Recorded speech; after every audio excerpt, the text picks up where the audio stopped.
Арыбагыла балдарым.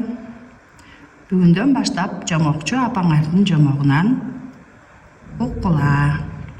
Мен силерге дүйнө элдеринин жомокторунан окуп берип турам.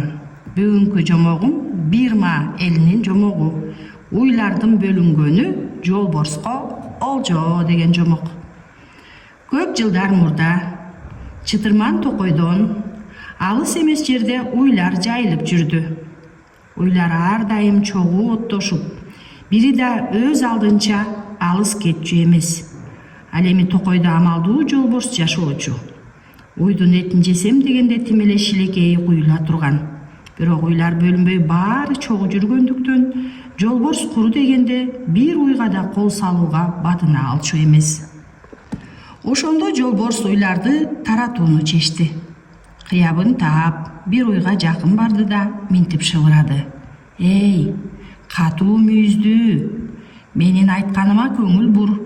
Тетиги ичи кабырылган ири мүйүздүү уй сени сүзмөкчү болгонун билесиңби?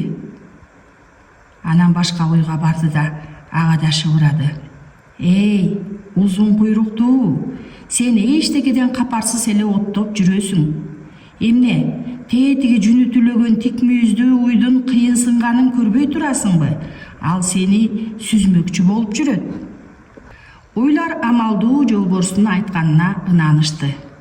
Алар бири-биринен шек санашып, көп өтпөй баары тең өз ара уруша кетишти.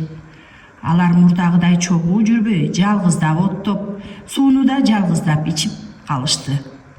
Ар бири өз дарагынын айланасында оттогонго өттү.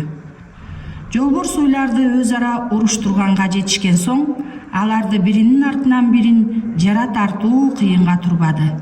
Катуу мүйүздүүнү да, узун куйруктууну да, караланы да, жүнү түлөгөндү да, ичи кабырылганды да, айтор үйүрдү бүт бойдон калтырбай жеди. Ошондон бери уйлардын бөлүнгөнү жолборско олжо деген сөз айтылып калды.